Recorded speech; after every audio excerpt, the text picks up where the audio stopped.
Francois Pienaar, welcome to Mark Dolan tonight. Tell me about your childhood growing up in South Africa and how that shaped the person you became. I was born in Vereniging, which is an industrial town just south of Johannesburg. My dad was a steel worker. So we grew up in the steel belt. There were three towns there called the Vaal Triangle. Now, Vereniging van der Bijlpark and Sasolburg was part of that Vaal Triangle. So I grew up in that area, went to an all-white school, spoke predominantly Afrikaans. Of course, we had English as a subject, but our English was just very poor. And I grew up, playing sports and studying in this apartheid South Africa that I was oblivious of as a young kid. Let's go back to that World Cup victory in 1995. South Africa were the underdogs, weren't they? I don't actually like that because I don't think we were. I think people were mistaken how quickly we grew as a team, bearing in mind that we were not allowed to play international rugby because of the bans, because of apartheid, understandably so. But we learned quickly. We were divided in South Africa quite a bit in terms of culture. I mentioned the Afrikaners, the English also played rugby and so forth. So we needed to understand how to play together and form a united culture, because you can't win any World Cup if you don't have a dominant, strong culture where people know each other and have been successful. So the team that formed the nucleus of that 95 team, I was fortunate enough to captain, called the Lions. And we were very successful leading up to the World Cup. But the global media didn't make us favorites. We were not even given a chance to make the quarterfinals. Let's talk about that moment that Mandela presented you with the Webb Ellis Cup. Why was it so significant? That's the most special moment ever for a sportsman. And I was just so blessed. Mr. Mandela, everybody knows his story. I was fortunate enough to form a relationship with him. And when he handed me the trophy, it was just, the words were crazy. He said to me, "Thank you, Francois, for what you've done for the country." And I said to him, "No, thank you, Mr. Mandela, what you have done for the country." I mean, exactly the same words. And I wanted to hug him. I should have. It was so emotional. I mean, I'll never forget his smile. And here's this man that was in prison for 27 years, comes out and has forgiveness in his heart and embraces the sport that was the white man's sport under apartheid. And the stories are well told that when a team came to play, if England came to play South Africa, the non-white people would definitely not support the Springboks. They would support the opposition. And because of him and because of that whole World Cup, things changed. It was crazy what happened after the final whistle, and months and years and almost, 29 years later, I'm still reminded on a daily basis of how special that day was for South Africa. You've even had a film made about you, the Clint Eastwood movie Invictus, and you were played by Matt Damon, no less. Were you happy with that casting? Of course. I think you're much more handsome than he is.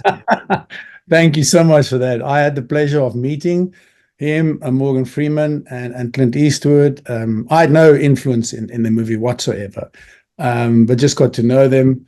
And there's certain things I hate in the movie, and there's certain things I really like. But we can't give Mr. Mandela enough credit. It wasn't for him, the country would not have been united. I mean, the scenes I've seen afterwards, we were in the changing room. In those days, you didn't warm up on the field. It was still the amateur days, so you got stuck in this sweaty, deep heat infested changing room waiting for the game, and you're so anxious to go on, and you would hear the shouting outside. And that stadium was packed predominantly by 99.9% by white South Africans, predominantly Afrikaners. And I've seen the videos afterwards. We didn't experience that when Mr. Mandela walked out and that whole crowd shouted his name, Nelson, Nelson, Nelson. It's extraordinary. It's amazing. You've said that you were shielded from it when you were young. So at what point did you realise that apartheid was happening?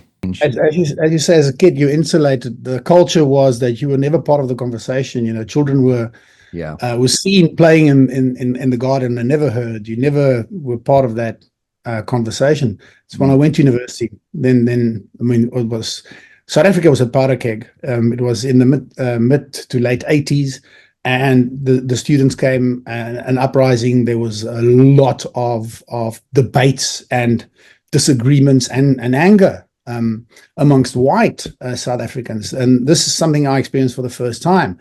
And you think about these things and you start participating in these conversations.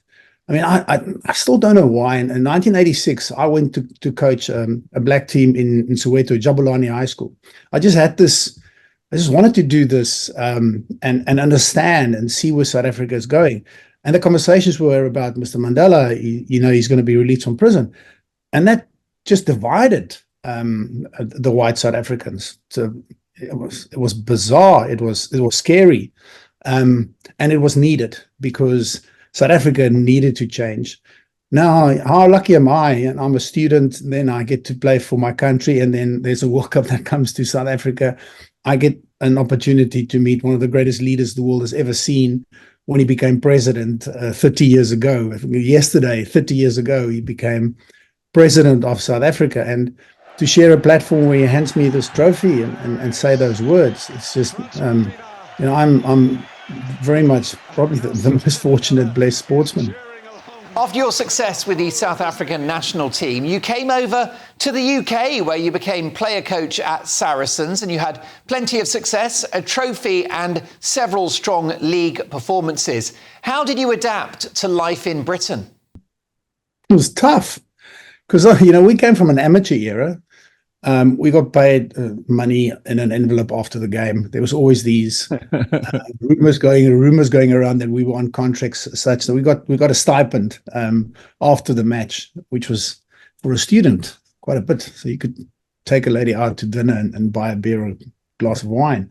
But our facilities, it's incredible. I mean, really incredible. It's world class. And I arrive, I don't know where to stay. People suggest Surrey is a nice place, so we rented a place in Surrey. Didn't do my homework. Saracens, we're training at Bramley Road in Enfield at 10 in the morning and at 7 at night. So I had to leave before 7 to take the M25. Then I arrive at where they say Saracens is. So there's a couple of fields and a shed. And I stopped and I said, "Where's Saracens?" I said, "No, this is Saracens." What? And we had to go and people were walking their dogs on the rugby fields before the training, so we had to go and clean. It's like, you can't make this up. And then I couldn't drive home because it's too far. So I slept in the car over lunch, drove around a bit to see the area, and then the clouds opened up. I mean, it started bucketing down with rain. The field was muddy even before training, and then you train in this mud, and then you go and shower, and it was like 4 little shower heads, like in a toilet chain. And I just decided, no, I can't do this. I got into the car with my muddy clothes and drove back all the way M25. I got back at about 11:30. So that wasn't a nice start. It was tough. It was tough adapting, but we did. We met some incredible people, had some incredible times, and just that was a journey that taught me so much about life and about people. I'm becoming one of the first ever player coaches was not easy. How do you do this? So we've met great friends there. Our children were born there. We loved London. I mean, we absolutely loved London. It's such a special place that you can do so much. Now, Francois, I understand that you are once again living in your native South Africa. Is the promise of Nelson Mandela and his legacy being fulfilled? No. Why not? Because the ANC is failing the people of South Africa. It's as simple as that. Is it a question of political corruption or incompetence or both? There's a list. Definitely corruption is part of it. Kleptocrats. Why is nobody in jail? The Zondo Commission fingered a lot of corruption and nobody's in jail. The poor people of our country is suffering. So Mr. Mandela would be very sad and very angry. Now, you are a towering figure in sporting terms and in cultural terms. What is next for you? Do you have any unfinished business? Getting old. Don't look I'm old. getting old. No, I've got a foundation that I started. It's Mandela-esque. I started it 21 years ago. That is my passion, but I still have my businesses in South Africa. One of it's actually doing really well in unearthing talent. So we started the university rugby competition 16 years ago. And 50% of the players that played in last year's Rugby World Cup winning team, the Springbok winning team, played in the competition that we started. So that is wonderful to see how that grows. So I go to work in the morning and come back in the evenings, and on weekends, what we do in South Africa, when it's not raining, we have a barbecue. Francois Pienaar, thank you so much for joining us on Mark Dolan tonight.